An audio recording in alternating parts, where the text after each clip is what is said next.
चलिए भाई, तो नमस्कार, स्वागत है आप सभी लोगों का इवन बैंकिंग क्लासेस के ऑफिशियल प्लेटफॉर्म पे। और एक बार मैं आपके सामने फिर से संडे मॉक टेस्ट सोल्यूशन के साथ, जो हर बार आप संडे को मॉक देते हैं और उसकी एनालिसिस टीचर्स के वीडियो फॉर्म में आपको दिया जाता है। और उसी के साथ इस संडे यानी 7 जून को जो आपने ऑफलाइन एक बढ़िया सा मॉक टेस्ट दिया और देखा आपने एसबीआई पीओ का शानदार लेवल प्रीलिम्स का, तो प्रीलिम्स के एसबीआई पीओ के मॉक का एनालिसिस, जिसमें क्वांटिटी एप्टीट्यूड के 30 क्वेश्चंस, न्यूमेरिकल एबिलिटी के 30 क्वेश्चन और इंग्लिश के 40 क्वेश्चन आपको देखने को मिले होंगे। तो ये टेस्ट आप देख पा रहे हैं। तो चलते हैं अपने क्वांट के सेक्शन में और करते हैं सॉल्व। क्या क्या पूछा गया था, कौन कौन से क्वेश्चंस इंपॉर्टेंट है। सबसे पहले ही आपको इसमें क्वांट देखने को मिला होगा और क्वांट में सबसे पहला क्वेश्चन नंबर पहला ही आप देखे होंगे, ये डीआई रही है ना। ये डीआई देखने को आपको मिली होगी और मैं हमेशा आपसे कहता हूं, चाहे क्लर्क हो या पीओ, डीआई अगर आपको सॉल्व करनी है तो डीआई के इंस्ट्रक्शन को गौर से पढ़ा करें।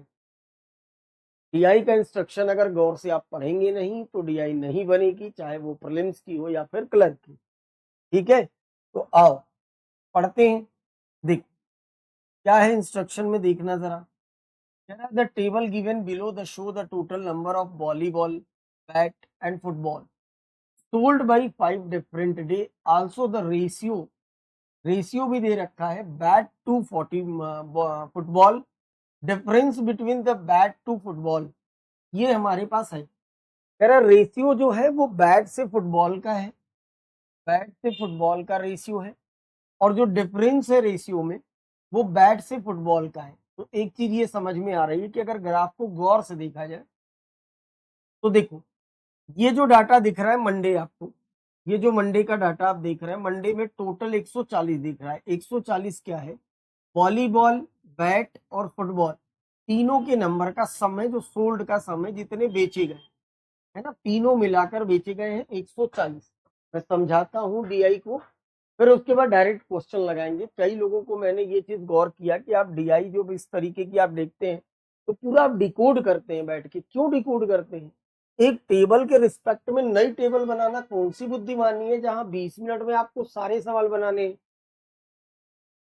प्रीलिम्स की किसी भी डीआई को डिकोड करने की जरूरत ही नहीं है। आप देखिए ना, हम केवल डीआई को समझने का प्रयास कर रहे हैं।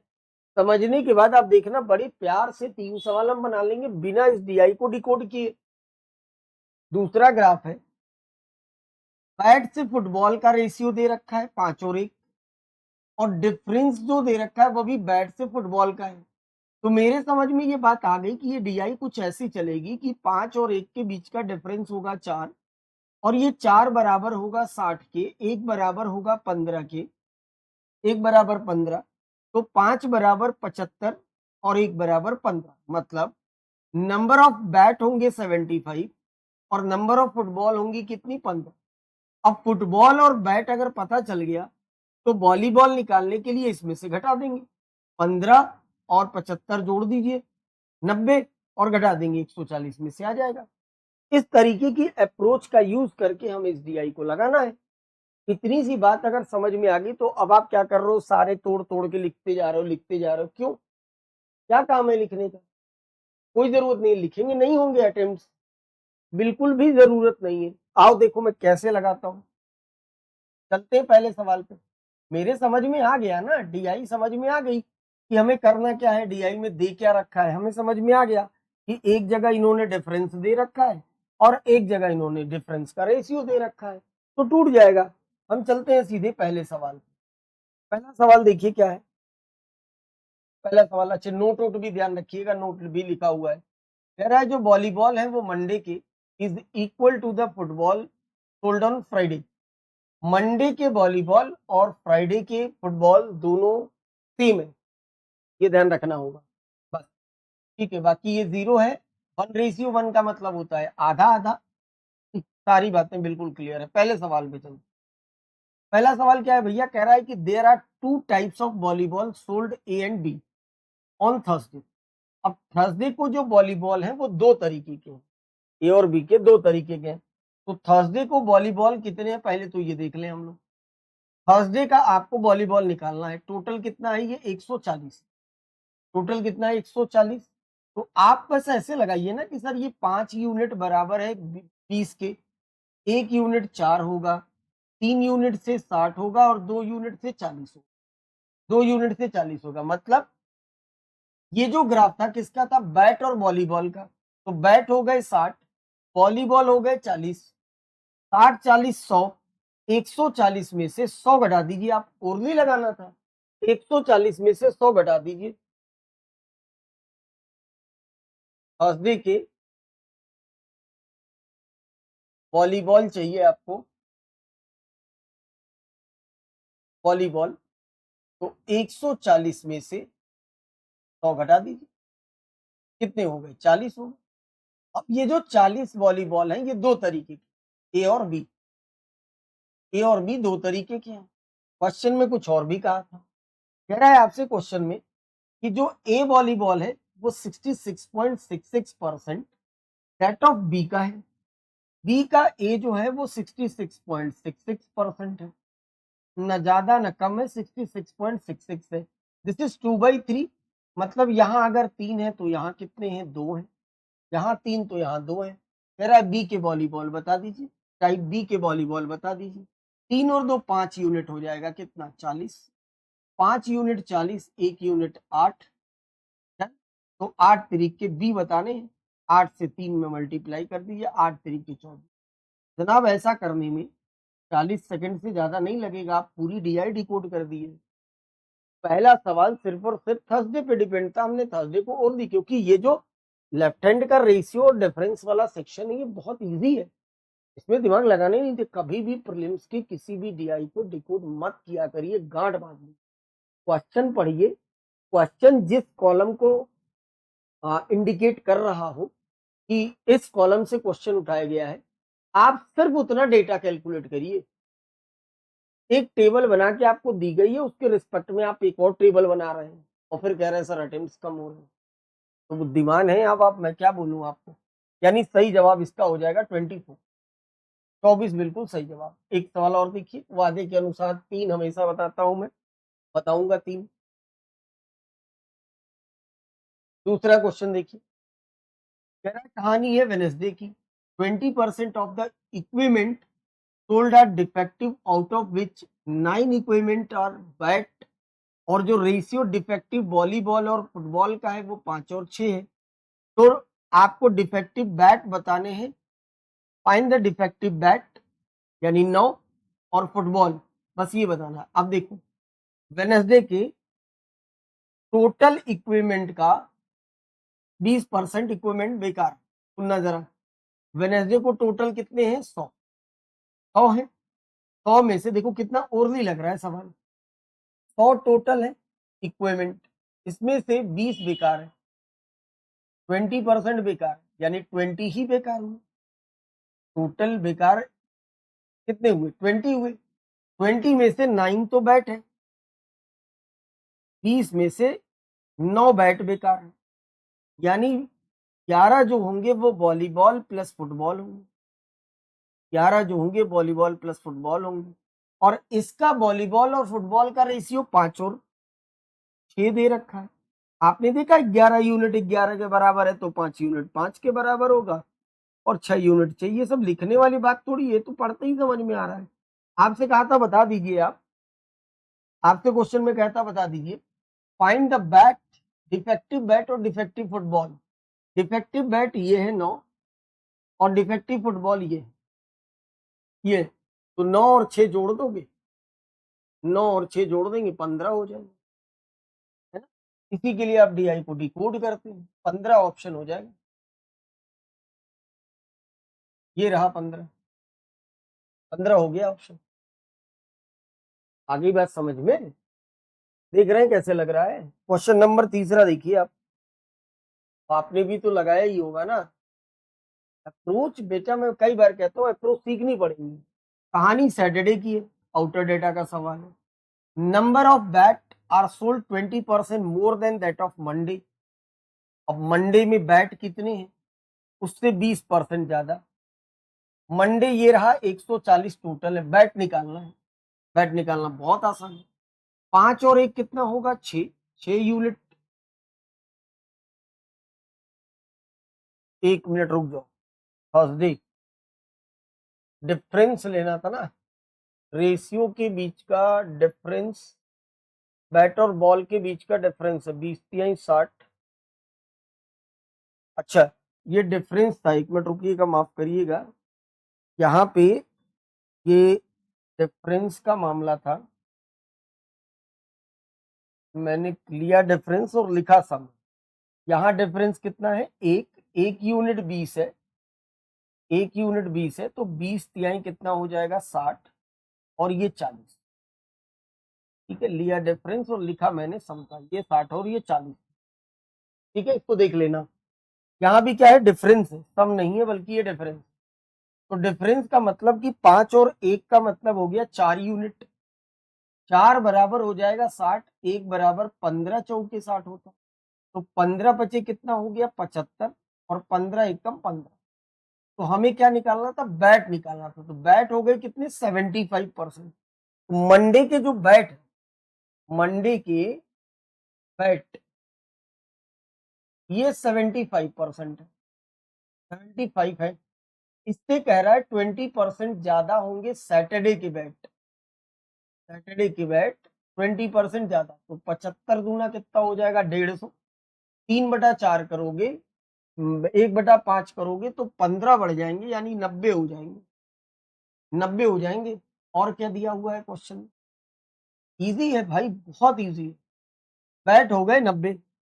कह रहा है average number of football and volleyball जो है वो 50 है।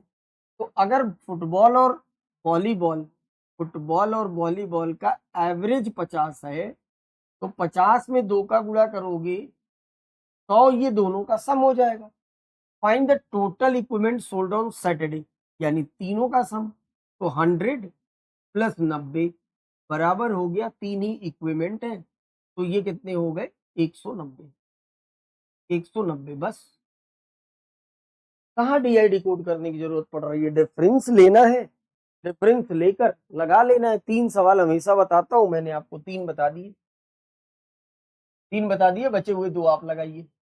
आगे एक और डीआई थी, इसकी भी कहानी देखो इस डीआई की।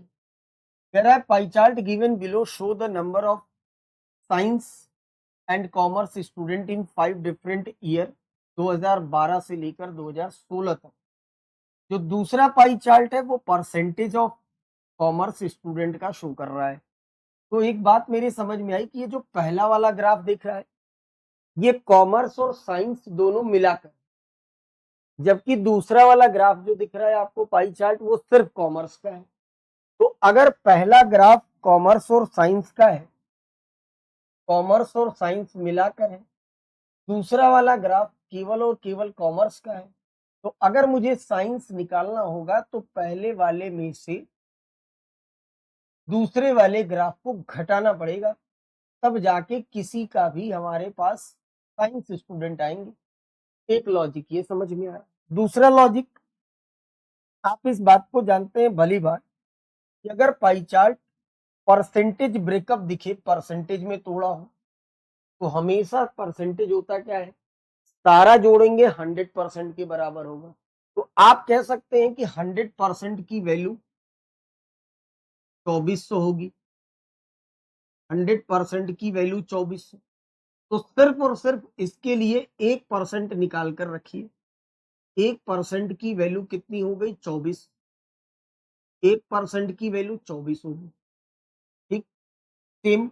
अब जरा समझ में, इसमें 2 वेरिएबल लगे हैं, A% और 3A%, और बाकी परसेंटेज है, तो सारा जोड़कर अगर 100 के बराबर हो रहा है, तो 20 10 30, 30 और 30 60, 8 68, 68%। इन तीनों का सम कितना है? 68%। 100 में से माइनस कर दो, 100 में से माइनस कर दो। तो जब 100 में से माइनस करोगे तो A% और 3A% मिलकर 4A% की वैल्यू हो जाएगी 32% के बराबर। यानी 4A% की वैल्यू अगर 32, तो A% की वैल्यू कितनी हो गई? 4/32 यानी ए की वैल्यू हो गई कितनी? आप कहोगे सर 8। ए की वैल्यू कितनी हो गई? 8। 4/32। एक चीज मुझे ये याद रखना है, अगर ए 8 है मतलब ये जो डाटा होगा ये 8% होगा 2016 वाला। 2016 वाला 8% होगा और 3 ए का मतलब 8 तरीके 24% होगा। 24% होगा। दूसरी चीज हमें ये याद रखनी है कि इस पाई चार्ट में 1% की वैल्यू 24 है, सारा जोड़ेंगे तो 100% के बराबर। इधर वाले को देखो, इधर वाला भी 100% ब्रेकअप है तो सब जोड़ के 100% हो रहा है, बट इस पाई चार्ट की वैल्यू क्या होगी? यहाँ देखो, एक तो नोट यहाँ लिखा हुआ है और एक नोट यहाँ लिखा हुआ है, बहुत प्यारा सा। एक नोट ये लिखा हुआ है, एक नोट ये लिखा हुआ है कि जो कॉमर्स स्टूडेंट 2013 के हैं वो 8 कम है 15 वाले से। 13 8 कम है 15 वाले से। देख, 13 में कितने हैं? 14% और 15 में कितने हैं? 15%। तो 15% से 14% कितना कम है? आपने कहा सर 1% कम है, और ये 1% ही किसके बराबर है? 8 के। 1% किसके बराबर है? 8 के। अगर 100% कहोगे तो 800 होगा। इस पूरे पाई चार्ट की वैल्यू कितनी हो जाएगी? 8। बस इतना ही इस डीआई में समझना था। अब आप एक एक 12 13 14 15 सब डिकोड करेंगे, कॉमर्स स्टूडेंट साइंस एक साथ, फिर कॉमर्स एक साथ, फिर घटाएंगे, जहर जहर हो जाएगी जहर। बस इतनी सी बात हमको जल्दी से समझ लेनी थी कि इस पाई चार्ट के लिए हमें यूज करना है 1% का मतलब 8।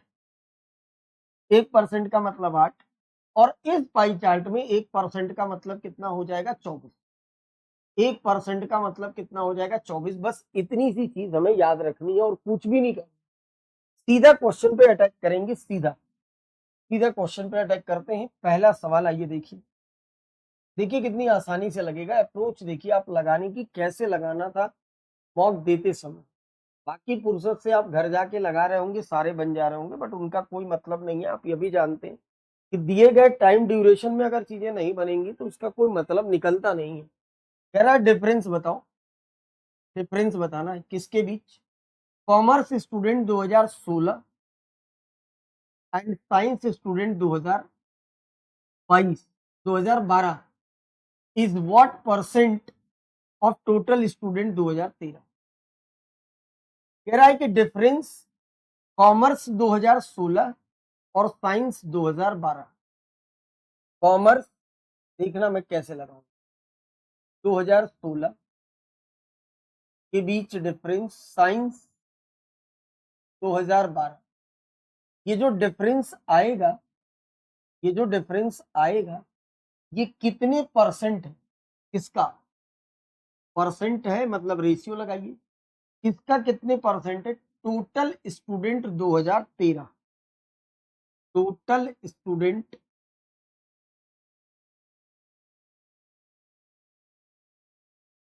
2013, इसका ये कितने परसेंट है ये बताना।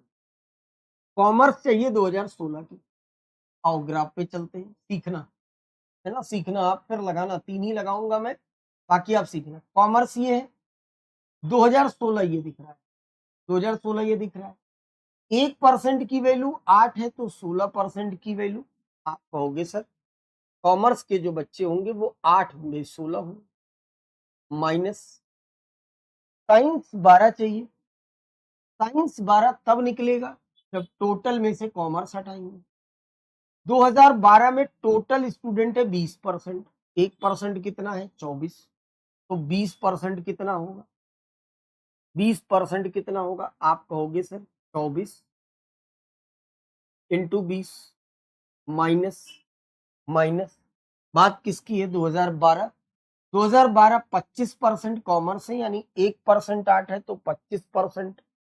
8 गुणे 25, 8 गुणे 25 के साथ जो मुझे रेशियो बनाना है, के साथ जो मुझे रेशियो बनाना है, टोटल स्टूडेंट 2013। टोटल का मतलब कॉमर्स प्लस साइंस दोनों मिलाकर 2013 में कितने हैं? 10% दिख रहा है। 1% 24 है तो 10%, 24 गुणे 10। बस इसको जितने प्यार से हम टैकल कर लें ये मेरा आंसर दे देगा। अगर ये मुझसे टैकल नहीं हुआ तो मामला गड़बड़ है। 16 का 8 से मल्टीप्लाई कर दीजिए, 128। ठीक, 24 दूना 48, 480 ये होगा, और 25/200 ये होगा। 480 में से 200 घटा दीजिए तो 200 कितना बच जाएगा? 80। 280। इसके साथ रेशियो मुझे लेना है 24 गुणे 10 का। 24 गुणे 10 का। अब इसको घटाओ भैया, 280 में से 128 डिफरेंस लेना था यहाँ पे, तो 2 बचेगा, 7 में से 5 यानी 152। 152 और 24 गुणे 10 काटेंगे इसको। कट रहा है तो बिल्कुल काटेंगे और काटने में कोई कोताही नहीं करेंगे। ठीक, चलो कितना हो गया आपको बताना है। ये 152 जो है ये 24 गुणे 10 का कितने परसेंट है? कम या ज्यादा नहीं बताना है, हमने कहा डायरेक्ट रख लो, मन करे कट रहा है काट लो, नहीं मन कर रहा है ऐसे रख लो। 152 240 का कितने प्रतिशत है ये बता। एक जीरो से एक जीरो कटा, 2 × 5 = 10, 12 दूना 24। डन। 12 से 2 6 के 12 होता है, 2 सते 14, 2 6 के 12। अभी भी कट रहा है, 2 तिहाई 6, 2 अठे 16, 2 तिहाई 6। आइए जरा 8 × 5 = 40, 5 तिहाई 15 और 4 हो गया 19/3। 3 6 के 18 होगा, 18 मतलब 10, 3 तिहाई 3, 63.33% आ रहा है। 63.33%। ये पहला option, option B is the right.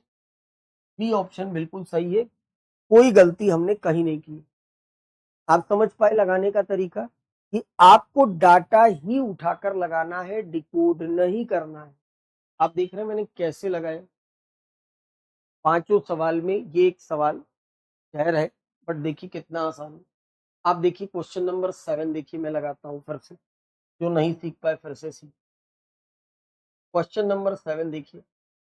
7 number कह रहा है रेशियो बताना है मुझे किसका? कॉमर्स स्टूडेंट 2016 एंड 2015 के साथ टोटल स्टूडेंट 2015। कॉमर्स चाहिए 2016 प्लस 2015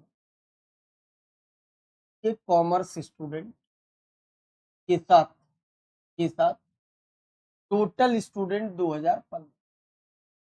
2015 के टोटल स्टूडेंट। अब देखो कॉमर्स निकालने के लिए कॉमर्स का गोला अलग से खुद ही दिया हुआ है। आपको पता है 1% 8 है, 2016 की चाहिए, 16% है, तो आप कहोगे सर 8 × 16 हो जाएगा, 8 × 16 हो जाएगा, प्लस 2015 चाहिए, 15 कितने हैं? 15% है, तो आप कहोगे 8 × 15 हो जाएगा, है ना। अब 2015 के टोटल स्टूडेंट यहां मिलेंगे, कॉमर्स प्लस साइंस। 2015 कितना है? ये था 24%, यानी 24 × 24 हो जाएगा, 24 × 24। अब आप क्या करते हैं ना, आप यही सब कमियां हैं, आप डाटा लिखने के बाद गुणा कर देते हैं। अभी गुणा कर दोगे इनके खूब बड़ा हो जाएगा। आपको पता है रेशियो बनाना है तो क्यों गुणा करना। 8 ये कट रहा है, 8 ये कट रहा है, 8 से ये कट रहा है 3 बार में, और कुछ कट रहा है? नहीं कट रहा है। तो 15 16 और 15 आपने जोड़ा 21 हो गया, और 24 यहाँ 72 हो गया। अभी गुणा कर देंगे तो इतनी जल्दी कट के नहीं आएगा आंसर। 21 72 सही जवाब हो जाएगा। ऑप्शन देख लेते हैं हम लोग, चाहिए ऑप्शन 21 15, 21 72, सॉरी 21 नहीं 31 हो जाएगा ना, ये 31 हो जाएगा, 31 और 72 ये आंसर बन गया, काम खत्म। एक बार में रख कर करते हैं मल्टीप्लाई, इतना ज्यादा लोड नहीं लेते, पता है आपको। आप बहुत ज्यादा दिल पे ले लेते हैं, इसीलिए गड़बड़ हो जाता है। हर एक चीज को बेसिक तरीके से अगर आप डिकोड करने लगेंगे, उनको तोड़ने लगेंगे, उनको कैलकुलेट करने लगेंगे तो फिर गड़बड़ हो जाएगी। देख रहे हैं आप लगाने का मेरा तरीका। अब आप खुद ही आप याद करिए कि अगर आपने ऐसे लगाया तो बहुत अच्छी बात है, बट मैं कह सकता हूँ कि 90% लोग ऐसे नहीं लगाए होंगे। क्वेश्चन नंबर 8 देखिए। क्वेश्चन नंबर 8 देखो, 3 सवाल हर बार बताता हूं तो 3 मेरे बताने का फर्ज है। कह रहा है difference between the average number of student 2012-2016, average number of student 2012-2016, मतलब उसने ना कॉमर्स बोला और ना ही साइंस बोला, क्या बोला? स्टूडेंट बता, student 2012-2016 and total science student 2015, total student 2012 plus 2016, है ना? और इनका क्या लेना है? एवरेज। इसके साथ मुझे डिफरेंस बताना है टोटल साइंस स्टूडेंट के 2015 का, ये डाटा मुझे तैयार कर। तो टोटल स्टूडेंट भैया आओ देख, 12 के टोटल स्टूडेंट 2012 30%, 1% 24 है, यानी 24 गुणे 20 हो गया, प्लस 16 के A% और ए कितना था? 8, यानी 8 गुणे 24 हो गया। और इनका क्या लेना है? एवरेज। इसलिए मैं कर रहा हूं इसमें दो की बात। इधर साइंस चाहिए, साइंस निकालने के लिए 2015 का 24 गुणे 24 करना पड़ेगा। 24 गुणे 24 टोटल स्टूडेंट में से कॉमर्स स्टूडेंट 1 गुणे 15 करेंगे, 8 गुणे 15 टोटल में से कॉमर्स हटाएंगे, तब जाके साइंस आएगा निकल कर। अब ये हमें सॉल्व करना है, तो ये अगर सॉल्व करना है तो आप देखिए सॉल्व हो रहे हैं। अगर मैं यहाँ से 24 यहाँ से 24 कॉमन ले लूं, 24 आ जाएगा बाहर, जो कि कट के 2 के पहाड़े से 12 बन जाएगा, 12 इंटू 20 8 28 बन जाएगा। ये डिफरेंस इसके साथ इसका लेना है। 24 24 होता है 576, 576 ये माइनस 15/120, तो ये कितना हो गया भैया? 6, ये 6 आ गया। 7 में से 2 हटेगा तो 5 बचेगा, और 5 में से 1 हटेगा तो 4 बचेगा। इनका और गुणा कर लेते हैं, 12/96 हो जा रहा है, 9, 12 दूना 24, 24 और 9 हो जाएगा 33। और इनके बीच का मुझे क्या लेना है? डिफरेंस लेना, यानी बड़े में से छोटा घटाना है। 5 में से 3 जाएगा, 2 बचेगा, 120, 120 इस सवाल का जवाब, 120 इस सवाल का जवाब। उम्मीद करता हूं कि आप इस डीआई के बताए गए 3 क्वेश्चंस को गहराई से 2-3 बार देखकर आप इस बात को समझ पाएंगे कि हाँ, ये डीआई आसानी से इस तरीके से डिकोड बिना पूरी लिखे हुए ग्राफ को समझ के की जा सकती। ये आप उम्मीद करता हूं कि आप इस बात को समझ पाएंगे, है ना? 2-3 बार देखिएगा, और बचे हुए 2 सवाल आपके लिए छोड़ रहा हूं तो जरूर लगाइएगा। और इसके बाद एक प्यारी सी कैसलेट है, तो इसको भी मिलके लगाना ही पड़ेगा। एक ये प्यारी सी कैसलेट है, इसमें देखते हैं क्या है सीन। आओ देखो जरा इस कैसलेट को। कैसलेट दो ही तरीके से बनती है, या तो टेबल पर होगी या तो वेन डायग्राम पे। देख लेते हैं, पढ़ने से पता चलेगा। कह रहा है information about the total number of student and teacher in 2 organisation A and B. Total people in organization B is 500 and the total student in organization A is equal to the male teacher in A। इतना पढ़ के मुझे लगा कि ये table पर ही बनेगी, क्योंकि अगर वेन डायग्राम पर होती है तो या तो कॉमन रिलेशन होता है, या तो एटलीस्ट लिखा होता है, या तो ओनली लिखा होता है, या तो बोथ लिखा होता है, ऐसा कुछ ना कुछ लिखा होता है। तो हमने कहा कि हमने ये एक टेबल बना ली, ये एक टेबल बना देता हूं आपके लिए।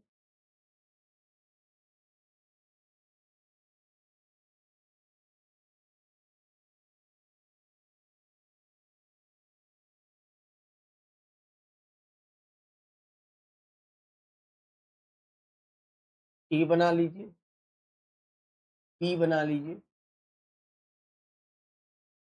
दो चीजें इन्होंने दिखाया है, स्टूडेंट और टीचर। स्टूडेंट बना लीजिए और टीचर, स्टूडेंट और टीचर। कह रहा है आपसे कि total people in organisation B is 500। People कह रहा है। टोटल पीपुल का मतलब ये हुआ, दो तरीके की पीपुल की कैटेगरी है, एक तो स्टूडेंट है और दूसरी टीचर है। तो टीचर और स्टूडेंट दोनों मिलाकर 500 है। हमने कहा ठीक है, यहाँ रख लो, 500 है, यहाँ रख लो। ये हो गया टोटल बी का स्टूडेंट और टीचर मिलाकर। आगे आपसे कह रहा है the student in organisation A is equal to the male teacher in a. अच्छा, मैं आपको बताऊं, टीचर में भी दो कैटेगरी है, मेल टीचर और फीमेल टीचर। ऐसे और ऐसे बना के रखिए, मेल टीचर और फीमेल टीचर।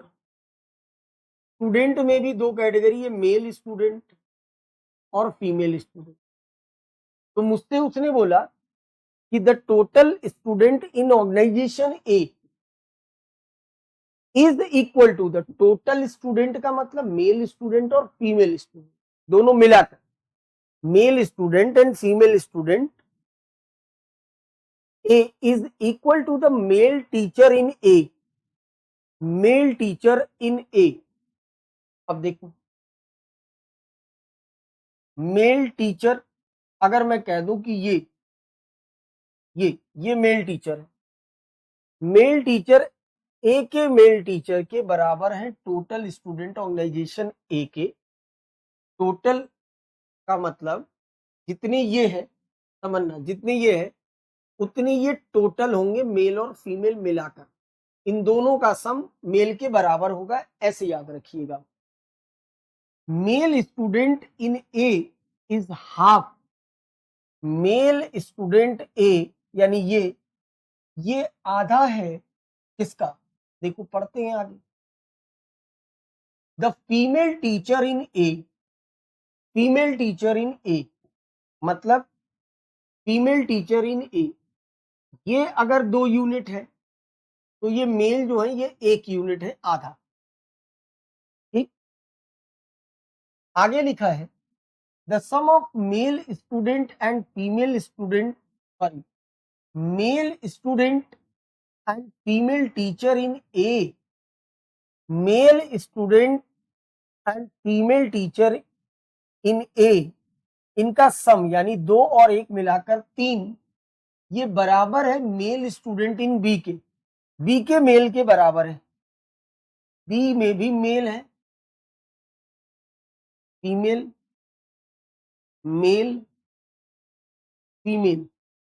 मतलब ये कह रहा है कि ए के मेल स्टूडेंट और ए के मेल टीचर, नहीं सॉरी, ए के मेल स्टूडेंट और ए की फीमेल टीचर का सम यानी 1 और 2, 3 यूनिट बराबर है बी के, इसके बराबर है, बी के मेल के। The male and female teacher in B are equal, B के जो मेल और फीमेल टीचर हैं ये आपस में इक्वल, ये ध्यान रखेंगे, ये दोनों आपस में इक्वल। ठीक है, ये दोनों आपस में equal, which is 25 more than female student in B, जो कि बी की फीमेल से 25 ज्यादा है। ठीक है, कोई बात नहीं, आगे बढ़ो। Total female in both organisation is 350, एक लाइन ये, female teacher in B is 75, B की जो फीमेल टीचर है यानी ये 75, और मेल टीचर फीमेल टीचर बराबर थे तो ये भी 75। अब अगर ये 75 है तो कह रहा था कि इससे ये जो है 50 ज्यादा है, लिखा था ना, सॉरी 25 ज्यादा है, 25 ज्यादा बताया था। तो इसका मतलब ये कितने हो जाएंगे, फिर 50 हो जाएंगे, ये फीमेल कितनी हो जाएंगी, 50 हो जाएंगी। अब उसने बोला कि टोटल फीमेल बोथ ऑर्गेनाइजेशन 350 है, टोटल फीमेल 350 है। तो यार अब एक चीज देखो जरा, टोटल फीमेल 350 है ना, देखो जरा इसका सम कितना है, इन पी के टोटल का सम कितना है, 500 है, ये 500 है, 500 में से 75 75 150 और 50 हो, 200 हटा दो, तो 3 यूनिट 300 के बराबर हो गया। 3 यूनिट, ये 300 के बराबर हुए। 1 यूनिट 100 होने से ये कितने हो जाएंगे 200, और ये कितने हो जाएंगे 100, ये हो जाएंगे 100। अब जरा देखो ध्यान से, टोटल फीमेल जो है ऑर्गेनाइजेशन की वो 350 है। टोटल फीमेल, टोटल फीमेल 350 है। तो मैंने कहा फीमेल फीमेल पहले जोड़ते हैं।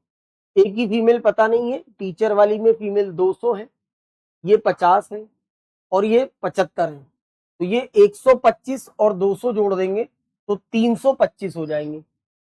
325 मतलब 350 में से अगर हम 325 घटा दें तो 25 जो ये फीमेल आई, ये कोई दूसरी नहीं आई, बल्कि मैं आपको बताऊं ये वाली फीमेल आ गई 25। अच्छा, क्वेश्चन में एक बात और उसने बोला था कि एक के मेल और फीमेल का सम जो होगा वो एक के मेल टीचर के बराबर होगा, मतलब 100 और 25 मिलाकर ये 125 होगा, ऐसा बोला था क्वेश्चन में। तो अब अगर इतना मैं कर सकता हूं तो ये इसके 5 क्वेश्चन हमारे हैं, ये पूरी तरीके से बन गई कंप्लीटली। अच्छी कैसलेट थी, प्यारी कैसलेट, बनाने लायक। फिर से बनाइएगा आप, एक बार छोड़िएगा नहीं, फिर से बनाइएगा। एक आइडिया लग गया आपको, आप फिर से लगाएंगे। मैं सवाल जरूर लगा देता हूं। कह रहा है आपसे कि find the ratio of the female student a की female student 25, male student b के मेल स्टूडेंट यानी 300। तो 1 और 12 का रेशियो बन जाएगा option B. Next, total student in both organisation. Total student both organisation आपको बहुत अच्छे से पता है कि क्वेश्चन में ही दिया था टोटल फीमेल कितनी है बोथ ऑर्गेनाइजेशन की 350, मेल और जोड़ लो, मेल और जोड़ लो 100, 225, 225 में 300 जोड़ दो तो 525, 525 में 75 जोड़ दो, 525 में 75 जोड़ दो, कितना हो गया 600 हो गया, 600 हो गया। टोटल स्टूडेंट, अरे माफ करिएगा, स्टूडेंट बताने, स्टूडेंट गड़बड़ी हो जाता अभी तक, केवल स्टूडेंट बताने हैं, है ना।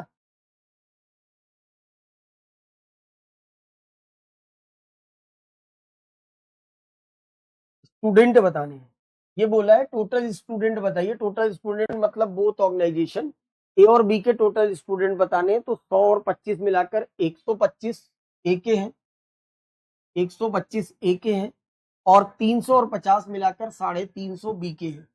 तो ये हो गया 475, 475 475, ई ऑप्शन हो जाएगा। स्टूडेंट बोला था, बोथ ऑर्गेनाइजेशन के, टोटल नहीं बोला था। हो गई बात क्लियर, आगे बढ़ो। कह रहा है कि बताइए फाइंड द मेल इन ए के मेल। ए के मेल का मतलब ना उसने स्टूडेंट बोला ना टीचर बोला, यानी 100 और 125 मिलाकर 225, 225। है ना, कितने परसेंट है फीमेल बी की, 50 और 75, 125 की, इंटू 100, 25 से 9 बार में और 25 से 5 बार में, ये इससे 20 बार में, 9 दूना 18, 180, 180। देख रहे हैं कैसे लग रहा है, बन जा रहा है सवाल।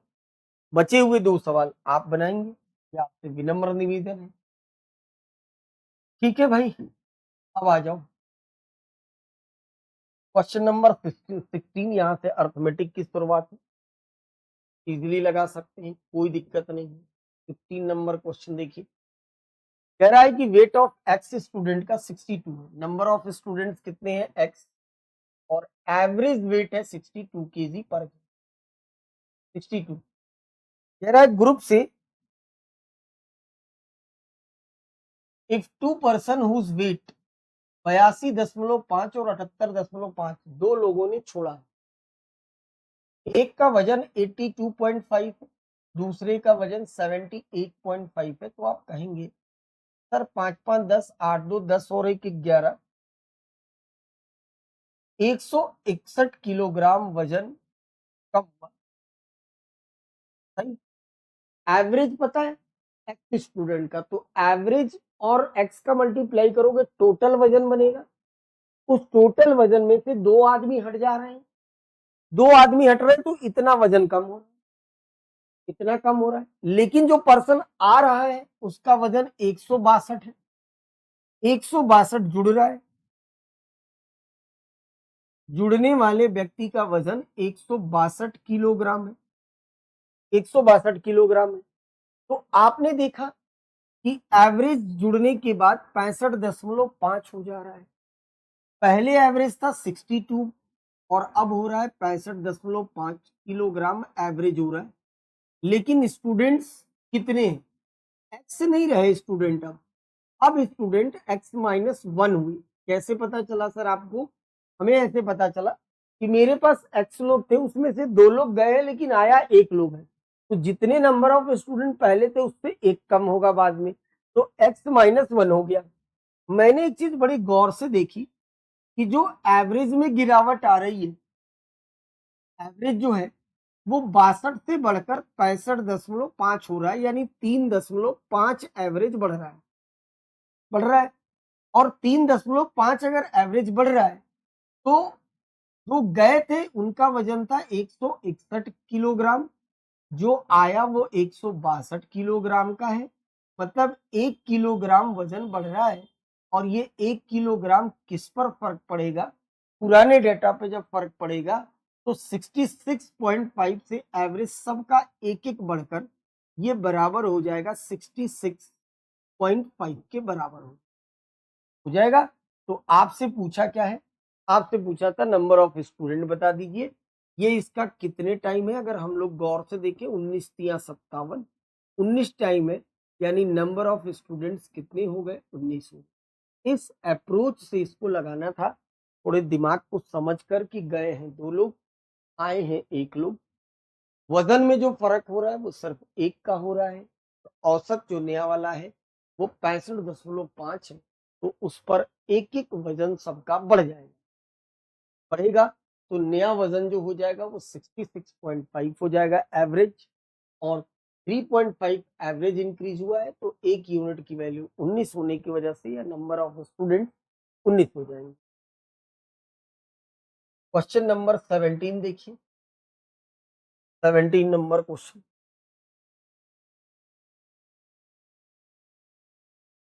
17 नंबर क्वेश्चन कह रहा है कि A and B together can complete a piece of work 12 दिन में, बी और सी उसी काम को करते हैं 6 दिन में। ए और बी किसी काम को करते हैं 12 दिन में, बी और सी उसी काम को करते हैं 6 दिन में। अपने कहा एलसीएम सर 12 होगा टोटल वर्क। ए और बी की एफिशिएंसी 1 होगी जबकि बी और सी की एफिशिएंसी 2 होगी। फिर कह रहा था कि ए की एफिशिएंसी ट्वाइस है बी की एफिशिएंसी से, ए की एफिशिएंसी बी की एफिशिएंसी का ट्वाइस है, मतलब 2:1 है, 2:1 है। और f and c alone complete the task in R+8 days. C जो है वो अकेले टास्क को R+8 डेज में कर सकता है। आप एक चीज देखिए जरा यहाँ पर ध्यान से, एक चीज देखिए, यहाँ ए की एफिशिएंसी 2 है, यहाँ बी की एफिशिएंसी 1 है। अगर गौर से हम लोग देखें, जरा समझना मेरी बात को बहुत ध्यान से। अगर ध्यान से देखा जाए तो आप इस बात को कह सकते हैं कि बी और सी मिलकर उस काम को, अच्छा, ए बी सी मिलकर कर रहे हैं, ए बी सी मिलकर कर रहे हैं, ए प्लस बी प्लस सी मिलकर कर रहे हैं, तो एफिशिएंसी हो गई 2। मुझे बताइए, ए बी की एफिशिएंसी यहाँ पर 1 है और ए बी सी की एफिशिएंसी 2 है। तो अगर मैं आपसे पूछूं कि सी की एफिशिएंसी, सी की एफिशिएंसी, तो आप बता सकते हैं। लेकिन उससे पहले एक चीज देखो, ए और बी की एफिशिएंसी मिलाकर यहाँ कितनी है? 1। और ए और बी की एफिशिएंसी मिलाओगे तो यहाँ कितनी है? 3। यहाँ 3 है और यहाँ एफिशिएंसी 1। तो ये एफिशिएंसी और ये एफिशिएंसी बराबर होनी चाहिए। बराबर करने के लिए, क्योंकि जो कॉमन रेशियो फंसता वही बराबर, 3 से यहाँ गुणा, 3 से फिर यहाँ भी करना पड़ेगा और 3 से यहाँ भी करना पड़ेगा। अब आप कह सकते हैं कि सर अगर ए प्लस बी प्लस सी की एफिशिएंसी 6 है तो उसमें से ए और बी की एफिशिएंसी 3 है, यानी सी की एफिशिएंसी कितनी हो गई? 3। सी 3 की एफिशिएंसी से काम को आर प्लस 8 दिनों में कर सकता है। 3 की एफिशिएंसी आर प्लस 8 दिन में काम आखिर करेगा कितना? 12 तिहाई 36 काम, 36 काम करेगा। तो आपने कहा कि सर 12 तिहाई 36 आर प्लस 8 बराबर अगर 12 है तो आर बराबर क्या आ गया? 4। आर बराबर क्या आया भैया? 4 आ गया। कह रहा था बताइए find the time taken by A alone to complete the work. अगर ए अकेला काम को करेगा तो कितना टाइम लगेगा? ए की एफिशिएंसी कितनी है? 2। काम कितना है? 12 तिहाई 36।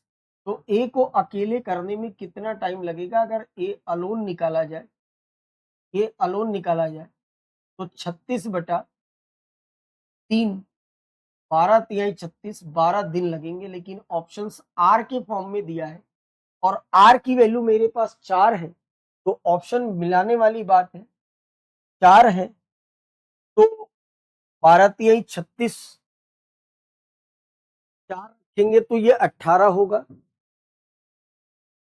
12 तिहाई 36 ए अकेले काम को करेगा तो 12 दिन, सॉरी ए की एफिशिएंसी 3 नहीं है बल्कि 2 है, माफ करिएगा। ए की एफिशिएंसी 2 है। 12 तिहाई 36, 18 दूनी 36, बुद्धि हैंग कर गई मेरी, हैंग कर गई बुद्धि। 18 दूनी 36, 18 डेज। और आर के फॉर्म में बताना है और आर की वैल्यू 4 है, तो ये ऑप्शन उठाना पड़ेगा। आर प्लस 14 इस सवाल का सही जवाब। आर प्लस 14 इस सवाल का सही जवाब होगा। आर प्लस 14, 14 और 4 कितने हो गए? 18। ऐसे लगाना था। आगे बढ़ते हैं। मेंसुरेशन तो बताना पड़ेगा मुझे, मेंसुरेशन हमेशा बताता हूँ। क्वेश्चन नंबर 19 कह रहा parameter of square with side. तो 4 इंटू साइड आप जानते हैं ए प्लस 10 होता है। A plus 10 is equal to the parameter of rectangle. 2 length कह रहा है ए है और ब्रेथ कह रहा है 3a है। तो आप कहेंगे कि इसका मतलब सर ये 2 बार काट लीजिए। तो 2a प्लस 10 दूना 20, 4a हो गया। तो a की वैल्यू 20, तो a की वैल्यू कितनी हो गई? 10। a की value 10। Find the difference between the area of rectangle. Area of rectangle भैया, रेक्टेंगल क्या था? लेंथ इंटू ब्रेथ ये था। a की वैल्यू 10 है तो 10 प्लस 30 मतलब 40। पैरामीटर नहीं, रेक्टेंगल बताना है। एरिया ऑफ रेक्टेंगल, तो लेंथ हो जाएगी 10 और ब्रेथ हो जाएगी 30। एरिया हो जाएगा 10 गुणे 30। इसके साथ एरिया ऑफ स्क्वायर, साइड ये थी, 10 10 कितना हो जाएगा? 20, और 20 अगर साइड है तो एरिया हो जाएगा 20 इंटू 20। मतलब ये हो गया 300 और ये हो गया 400। तो डिफरेंस आ गया 100, डिफरेंस आ गया 100 हो गया। Option A. अच्छा, बनाने लायक क्वेश्चन था, ढूंढ के बनाते तो बनते हैं क्वेश्चन। आप क्या करते हैं, आप चाहते हैं एक ही बार में सारे बन जाए, उसी में सब गड़बड़ हो जाता है। अप्रोक्सीमेशन से, अप्रोक्सीमेशन आप बनाएंगे। क्वेश्चन नंबर 24 देखिए, एवरेज का प्यारा सा सवाल। कह रहा है present age of P is 12 year less than that of Q. यानी क्यू बड़ा है पी से कितना? 12। आज बड़ा है तो जीवन भर बड़ा रहेगा, इसमें कोई दो राय नहीं। कह रहा है 4 साल बाद जो है रेशियो पी और क्यू का, आज से 4 साल बाद पी और क्यू का जो रेशियो है वो कितना है? 2 और 5। डिफरेंस कितना है? 3, और ये 3 किसके बराबर? 12। क्यों? वो तो अंतर प्रेजेंट का दिया था। तो आप इस बात को जानते हैं कि प्रेजेंट का अंतर है अगर एज में, तो फ्यूचर में भी वही अंतर रहेगा और पास्ट में भी वही अंतर रहेगा। यानी 3 रेशियो की वैल्यू कितनी हो गई? 12। 3 रेशियो अगर 12, 1 रेशियो कितना हो जाएगा? 4। तो 4 दूनी 8, पी की उम्र और 20 क्यू की एज। डन। कह रहा है आपसे कि आर जो है वो 6 year more than Q T year ago. आर जो है 6 साल ज्यादा है क्यू की 2 साल पहले की एज की। क्यू 4 साल बाद तो 20 का था, 4 कम करोगे तो क्यू की जो प्रेजेंट एज होगी, क्यू की प्रेजेंट एज 4 कम करोगे तो 16 होगी। 2 साल पहले करोगे, 2 साल पहले, समझना मेरी बात को। जब आप 2 साल पहले करेंगे तो क्यू की एज कितनी हो जाएगी? 2 और घटा दो, 14 हो जाएगी। सही। और 14 से आर की जो प्रेजेंट एज है वो 6 साल ज्यादा है, यानी आर की प्रेजेंट एज 14 में 6 जोड़ दोगे, 6, तो 14 6, आर की प्रेजेंट एज कितनी हो जाएगी? 20। आर की प्रेजेंट एज कितनी हो जाएगी? 20। पूछ रहा है डिफरेंस बताइए, आर की प्रेजेंट एज यानी ये 20 और पी की प्रेजेंट एज बतानी है। पी आप देख रहे हैं 8 साल का है, 4 साल बाद, तो पी की जो प्रेजेंट एज होगी 4 कम कर दीजिए, 4 हो जाएगी। यानी 20 और पी की एज 4, इनके बीच का जो डिफरेंस आ जाएगा वो 16। कितना आ जाएगा? 16 16 से आगे बढ़ते हैं। ये बोटन स्ट्रीम का बहुत प्यारा सा सवाल था, पता नहीं आपने लगाया नहीं लगाया। Question number 25। Ratio of time taken by boat to cover a distance of downstream and upstream 2:3। कह रहा है एक डिस्टेंस को डाउन स्ट्रीम में और अप स्ट्रीम में कवर करते हैं तो टाइम का रेशियो ये है। डाउन स्ट्रीम और अप स्ट्रीम में कवर करने में टाइम का रेशियो अगर 2 और 3 है तो स्पीड का रेशियो 3 और 2 होगा। साथ ही स्टिल वाटर स्पीड दोनों जोड़ के 2 की भाग, और साथ ही करंट की speed down stream up stream घटा के 1/2, 2 से पूरे में भाग कर दें तो 6, 4, 5 और 1। ये मेरा पूरी की पूरी स्पीड का रेशियो फाइनली बना। क्वेश्चन बोला आपसे कि 108 किलोमीटर डाउन स्ट्रीम जाना है, डी घंटे लगते हैं, जबकि 120 किलोमीटर अप स्ट्रीम जाना है, डी प्लस 4 घंटे लगते हैं, यानी 4 घंटा ज्यादा लगता है। कह रहा है बताइए अप स्ट्रीम स्पीड बोट की क्या होगी? बहुत आसान सी बात है कि आप मुझे बताइए, अगर 108 किलोमीटर डाउन स्ट्रीम में चलना है, डाउन स्ट्रीम में 108 किलोमीटर जाना है, डाउन स्ट्रीम की स्पीड 6 से चलेंगे, 6 एकम 6 टन और 6 अठे 48। क्लियर? 18 यूनिट का समय लगेगा।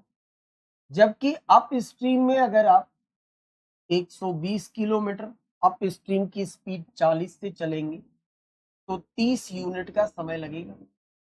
18 से 30 कितना ज्यादा है? आपने कहा सर 12 यूनिट ज्यादा है। कितना ज्यादा है?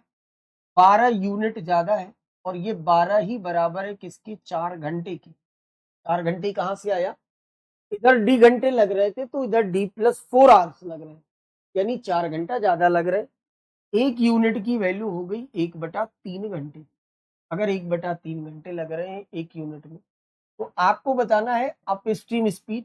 अप स्ट्रीम जाने में आपको लगते हैं 30 यूनिट का समय, तो 30 यूनिट की वैल्यू 30 गुणे 1/3 करोगे, 10 घंटे का समय लगेगा उस दूरी को तय करने में। अप स्ट्रीम वाली दूरी को तय करने में अगर 10 घंटे का समय लग रहा है तो अप स्ट्रीम की स्पीड कितनी होगी? अप स्ट्रीम की डिस्टेंस कितनी थी? 120 और घंटे लग रहे थे 10, तो आप कह सकते हैं कि up stream speed 12 kilometre per hour की होगी। क्या प्यारा सवाल, और उससे शानदार ये अप्रोच इस सवाल को उड़ाने की। देख रहे हैं आप? अब बेहतरीन अंदाज में इसको उड़ाया जा रहा है। 12 12 बिल्कुल सही जवाब। आगे बढ़ते हैं। क्वेश्चन नंबर 26 26 नंबर क्वेश्चन देखो। आपसे कह रहा है कि लेंथ ऑफ ट्रेन एक्स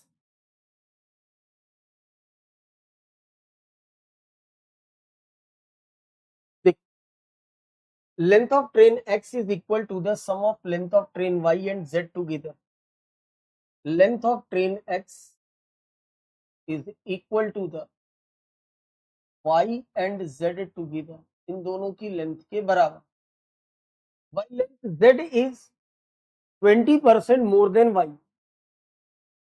कह रहा है जबकि अगर आप y से z की लेंथ को देखेंगे तो z 20% ज्यादा है, यानी 5 से 6. 5 से 6. ट्रेन y की जो स्पीड है वो 50 मीटर पर सेकंड की है और एक पोल को क्रॉस करती है 6 सेकंड. ट्रेन y अगर 50 मीटर पर सेकंड की स्पीड से 6 सेकंड में पोल को क्रॉस करेगी तो लेंथ ऑफ ट्रेन आएगा किसका? y का. यानी ये कितनी हो गई? 300 मीटर लेंथ ऑफ ट्रेन किसकी? y की. अगर y की लेंथ 300 मीटर है तो आप कह सकते हैं 5 यूनिट 300 होगा तो 1 यूनिट 60 होगा, इसलिए 6 यूनिट 6 गुणे 60 360 होगा. और इन दोनों का सम एक ही लेंथ थी तो एक ही लेंथ हो गई 660. 660 ये होगी. आगे बढ़ते हैं. Speed of train x is 40 metre per second and cross train z in 17 second in opposite direction. तो speed of z in metre per second बताना है. कह रहा है ट्रेन x ने z को पार कर दिया, वो भी अपोजिट डायरेक्शन में पार किया तो रिलेटिव स्पीड जुड़ेगी. ट्रेन x की जो स्पीड है वो 40 मीटर पर सेकेंड की है, z की हम लोग वो स्पीड z मान ले तो दोनों ट्रेनों की, क्योंकि जब ट्रेन को पार करती है तो दोनों ट्रेनों की लेंथ का सम करते हैं. ट्रेन x की लेंथ है 660 जबकि z की लेंथ है 360 और कितने टाइम में पार कर रही है? क्वेश्चन में दे रखा था 17 सेकंड में पार करती है. तो बड़े आराम से आप इसको कह सकते हैं कि सर ये 6 6 12 6 3 9 और 1 10 17 17 6 का 102 यानी 60 हो जाएगा. तो आप कहोगे सर 40 प्लस z बराबर 60 होगा, यानी z की वैल्यू 20 मीटर पर सेकंड आ जाएगी. z की वैल्यू 20 मीटर पर सेकंड, यानी speed of train z is 20 metre per second.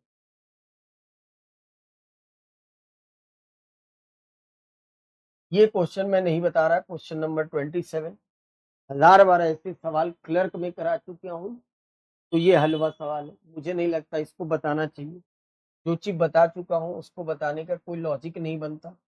एक बार क्वेश्चन नंबर 28 जरूर देख लीजिए. अच्छा कॉन्सेप्ट से मैंने इसको सॉल्व किया, आपने कैसे सॉल्व किया ये जरूर चेक करिएगा. अप्रोच मिला लीजिएगा, मेरी आपकी सेम थी या अलग अलग. क्वेश्चन नंबर 28 देखिए. कह रहा है दुकानदार अपनी सामान को 15% के लॉस पे बेचता है. Had he sold 3000 rupees more, अगर वो 3000 रुपए ज्यादा में बेचता तो उसे 5% का प्रॉफिट हो. अगर मार्क प्राइस 20% ज्यादा है कॉस्ट प्राइस से तो डिस्काउंट कितने रुपए का दिया ये बताना है. मैं कह रहा हूं कि आप मेरी बात को समझिएगा. ठीक है भैया, ध्यान से सुनना मेरी बात. मैंने कहा कि मैंने अपने सामान को सबसे पहले 15% के लॉस पे बेचा. 15% के लॉस पे बेच रहा हूं, ये सच है. जिस भी कीमत पे जा रहा है उस कीमत से मैं क्या करता हूँ 3000 रुपए एक दिन ज्यादा पर बेच. जब 3000 ज्यादा बेचता हूँ तो मुझे प्रॉफिट हुआ 5%. तो 15% से 5% पे पहुंचने के लिए मुझे जो यात्रा तय करनी पड़ी ये सीपी है. 15% लॉस इधर होगा और 5% सीपी से प्रॉफिट इधर होगा. तो 15 से लेकर अगर 5 तक हम चलेंगे तो 15 ये चलना पड़ेगा और 5 ये चलना पड़ेगा. यानी जो आप चलेंगे वो कितना चलेंगे? 20 चलेंगे. कितना चलेंगे? 20 चलेंगे. 20 का अंतर होगा डिफरेंस. -15 और +5 का डिफरेंस लोगे तो 20 आ जाए. ये 20% चलना पड़ रहा है तब जब मैं 3,000 रुपए चीजों को ऊपर कर रहा हूं, तो 100% की वैल्यू 15,000 आ गया। 15,000 ये क्या आया? ये कुछ भी नहीं आया, बल्कि ये सामान की क्या आ गई? सी। बिकॉज प्रॉफिट या loss is always calculate on मेरी जर्न सीपी। डन हो गई बात। कह रहा था जो इसकी एमआरपी है वो 20% अबव है, तो इससे 20% अबव करोगे, 15 दूनी 30, 18,000 एमआरपी हो जाएगी। 18,000 सामान की क्या होगी? एमआरपी होगी। कह रहा बताओ डिस्काउंट कितना दिए हो? एमआरपी तो 18,000 थी और 15% के लॉस पे मैंने बेचा था। सीपी 15,000 है। 15,000 के सामान को अगर मैंने 15% के लॉस पे बेचा, यानी 85% पर मैंने बेचा है, और अब हम इसका करेंगे गुणा, तो ये आ जाएगा 12,750। This is the selling price. ये सेलिंग प्राइस है और ये क्या है? एमआरपी। ये एमआरपी है, ये सेलिंग प्राइस है। तो ये रहा डिस्काउंट, ये रहा डिस्काउंट कितना? 5250, 5250। इस अप्रोच से इस सवाल को मात्र 30 से 40 सेकंड में उड़ाया जा सकता है बिना किसी गलती के। किरण जी आप इस बात को समझिए कि अगर आप सभी लोगों को कुछ करना है तो कुछ करने के लिए पहले ये करना, ये नहीं करेंगे कुछ नहीं। ये जरूर सीखिए। बाकी आप बहुत अच्छे हैं। आगे बढ़ते हैं। क्वेश्चन नंबर 29 भी बता देते, 29 बता देता हूं।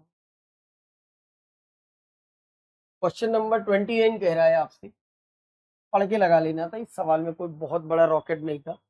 कह रहा है आपसे कि 5 कॉन्जिक्यूटिव मल्टीपल ऑफ 3, लगातार संख्याएं उठानी है, लगातार संख्या 3 के मल्टीपल वाली उठानी है, हुज एवरेज 36 है। तो मैंने कहा ऐसा करो, ऐसे ले लो लगातार संख्या 3x माइनस 6, 3 के मल्टीपल से 3x minus 3, 3x, 3x plus 3 और 3x प्लस 6, ये ले लीजिए 3 के मल्टीपल की 5 संख्या। मन से लेट कर लीजिए बना के, कोई बड़ा टास्क नहीं। इनका एवरेज मतलब इनका सम मुझे करना पड़ेगा। एवरेज निकालना है मतलब क्या करना है? सम करना है। जब मैं सम करेंगे इनका तो क्या होगा जरा देखो, 3 3 6 3 9 3 12 12 3 15 और बाकी 6 तो कट जाएंगे। 15x बराबर एवरेज 36 है, यानी 36 गुणे मुझे क्या करना पड़ेगा? 5 संख्याएं थी, 5 करना पड़ेगा। 5 से काटूंगा 3 बार और 3 से काटेंगे इसको 12 बार, यानी x की वैल्यू क्या आ गई? 12। अगर x की वैल्यू 12 आई तो हम अपने ये नंबर लिख पाएंगे, सीरीज जो दी है ना, ये लिख लेंगे। देखो कैसे, 12 तिहाई 36, 36 में से 6 हटा दो, क्या हो गया? 30। 3 कम है, 3 ज्यादा करो, 33। 12 तिहाई 36, 36 और 3, 12 तिहाई 36, 36 और 3 हो गया 39, 12 तिहाई 36 और 6 हो जाएगा 42। ये हमने पूरी की पूरी अपनी सीरीज लिख ली। आगे कह रहा है कि y is the series of 4 consecutive multiple of 4, 4 की मल्टीपल की एक सीरीज दूसरी है y, which second smallest number is 13 more than second highest number of x series। Second highest number of X series ये है, second highest number of X series, और इससे 12 ज्यादा है। अगर 12 जोड़ोगे तो 9 2 11, 3 4 और 1 5, 51 होगा। और ये जो 51 आ रहा है, 9 2 11, 12 ज्यादा है ना, ये कितना ज्यादा था? 13 ज्यादा है, माफ करिएगा, 12 नहीं, ये 13 ज्यादा है। 9 3 12। ये जो 52 आ रहा है, ये 52 क्या है? ये सेकेंड स्मॉलेस्ट नंबर है। सेकेंड स्मॉलेस्ट नंबर है 52। 4 पे है सीरीज तो 56, 4 जोड़ेंगे और तो 60, और 4 कम करेंगे तो 48। ये सीरीज आ गई वाई वाली, सेकेंड स्मॉलेस्ट था ये। तो 52 के आगे 2 और 52 के पीछे एक, सेकेंड स्मॉलेस्ट बन गया। Find the sum of smallest number of X series. Smallest number of X series, X series ये है, स्मॉलेस्ट नंबर ये होगा 30, and highest number of Y series, Y कितना हो जाएगा 60, और इन दोनों का सम कह रहा है, तो 60 प्लस 30 का सम। हमारे यहाँ तो 90 होता है, आपका पता नहीं, मेरे यहाँ 90 होता है। ये हो गई पिक्चर पूरी। 90 इस सवाल का खूबसूरत सा जवाब। डन हो गई बात। इसमें कुछ खास है, इसमें कुछ खास है? कोई खास नहीं है।